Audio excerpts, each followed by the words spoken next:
Organic questions നോക്കിയാൽ question number 30. CH3 CH2 OH പിന്നെ thionyl chloride SOCl2 വെച്ച് treat ചെയ്യുന്നു. അപ്പോൾ അത് OH ഗ്രൂപ്പിനെ Cl വെച്ച് സബ്സ്റ്റിറ്റ്യൂട്ട് ചെയ്യും. അപ്പോൾ what is the product? The product is CH3 CH2 Cl. പിന്നെ എസും SOയും Oയോടെ ചേർന്ന് SO2 ഗ്യാസ് ബൈ പ്രോഡക്റ്റായിട്ട് കിട്ടും.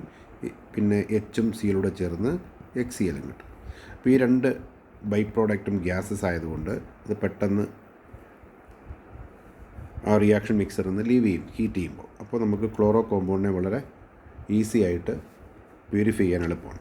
അതുകൊണ്ട് thionyl chloride is a better reagent for the preparation of chloro compound from alcohol. അപ്പോൾ അങ്ങനെ ഒരു ചോദ്യം ചോദിക്കാം. തയോണൈൽ ക്ലോറൈഡ് വളരെ അനുയോജ്യമായ റിയേജൻ്റാണ് ക്ലോറോ കോമ്പൗണ്ടിനെ ഉണ്ടാക്കാൻ. എവിടെ നിന്ന്? ആൽക്കഹോളിൽ നിന്ന്. അതിന് കാരണം ആ റിയാക്ഷനിലെ രണ്ട് ബൈ പ്രോഡക്റ്റും ഗ്യാസ് ആയതുകൊണ്ട് മെയിൻ പ്രോഡക്റ്റായ ക്ലോറോ കോമ്പൗണ്ടിനെ സെപ്പറേറ്റ് ചെയ്യാൻ എളുപ്പമാണ്. ഇനി രണ്ടാമത്തെ ക്വസ്റ്റ്യൻ നോക്കി. രണ്ടാമത്തെ question CH3 CH double bond CH2 അതിൽ HBr വെച്ച് ട്രീറ്റ് ചെയ്യും. പെറോക്സൈഡ്. അപ്പോൾ HBr പെറോക്സൈഡ് കണ്ടാൽ എന്താണ്? പെറോക്സൈഡ് ഒരു ഫ്രീ റാഡിക്കൽ ഇനിഷ്യേറ്ററാണ്. അപ്പോൾ HBr ഹോമോളിറ്റിക്കായിട്ട് പൊട്ടി H റാഡിക്കലും Br റാഡിക്കലുമായിട്ട് മാറും. അപ്പോൾ ഫ്രീ റാഡിക്കൽ അഡീഷൻ നടക്കും. അപ്പോൾ മാർക്കോണിക്കോഫിന് വിപരീതമായിട്ട് പ്രോഡക്റ്റ് ഉണ്ടാകും. അപ്പം നെഗറ്റീവ് പാർട്ട് ഹൈഡ്രജൻ ആറ്റം കൂടിയ ഡബിൾ ബോണ്ട് കാർബണിൽ പോകും. H ഹൈഡ്രജൻ ആറ്റം കുറഞ്ഞ ഡബിൾ ബോണ്ട് കാർബണിലും പോകും. H. അപ്പോൾ നമ്മുടെ പ്രോഡക്റ്റ് എന്ത് വരും? CH3 H ഇവിടെ വന്നു. അപ്പോൾ അത് CH എന്നുള്ളത് CH2 ആയി. ഡബിൾ ബോണ്ട് പൊട്ടി സിംഗിളായി. CH2 Br ബ്രോമിൻ ഇവിടെ ആഡ് ചെയ്യും. അപ്പോൾ 1 bromo propane is the answer. ഇതിനെ വിളിക്കുന്നവരാണ് പെറോക്സൈഡ് ഇഫക്റ്റ് അല്ലെങ്കിൽ കറാഷ് ഇഫക്റ്റ്. ഇനി അടുത്ത് നോക്കിയേ. CH3 CH2 Cl. ഓക്കെ, അവിടെ സോഡിയം അയോഡൈഡ് വെച്ച് ട്രീറ്റ് ചെയ്യും. അപ്പോൾ ഇതൊരു ഹാലജൻ എക്സ്ചേഞ്ച് റിയാക്ഷനാണ്. ക്ലോറിനെ അയോഡിൻ റീപ്ലേസ് ചെയ്യും.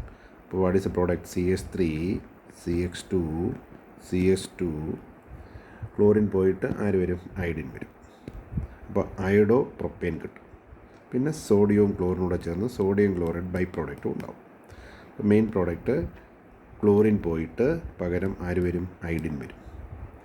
ഈ റിയാക്ഷനെ വിളിക്കുന്നവരാണ് halogen exchange reaction called Finkelstein reaction. അപ്പോൾ എന്താണ് Finkelstein reaction? Conversion of chloro or bromo alkane to iodo alkane by treating with sodium iodide dissolved in acetone. അപ്പോൾ ആ മൂന്ന് ക്വസ്റ്റ്യൻ്റെയും ആൻസേഴ്സ് മനസ്സിലായല്ലോ. ആൽക്കഹോള് തയോണൈൽ ക്ലോറൈഡ് ആണ് ആദ്യം വന്നത്. അപ്പോൾ OH പോയിട്ട് Cl വന്നു. രണ്ടാമത്തെ HBr ആഡ് ചെയ്യുന്നു പെറോക്സൈഡിൻ്റെ സാന്നിധ്യത്തിൽ. അപ്പോൾ റിവേഴ്സ് ഓഫ് മാർക്കോണിക്കോഫ് അഡീഷൻ നടക്കും. നെഗറ്റീവ് പാർട്ടായ ബ്രോമിൻ ഹൈഡ്രജൻ ആറ്റം കൂടിയ ഡബിൾ ബോണ്ട് കാർബൺ എന്ന് പറഞ്ഞാൽ അറ്റത്ത് പോകും. ഓക്കെ, അറ്റത്ത് പോകും. H മറ്റേ കാർബണിലും പോകും. മൂന്നാമത്തെ റിയാക്ഷൻ ഫിംഗൽസ്റ്റെയിൻ റിയാക്ഷനാണ്. അപ്പോൾ അവിടെ ക്ലോറിനെ അയോഡിൻ വെച്ച് റീപ്ലേസ് ചെയ്യും. അപ്പോൾ ക്ലോറിൻ്റെ സ്ഥാനത്ത് അയോഡിൻ എഴുതിയാൽ മതി. ഓക്കെ.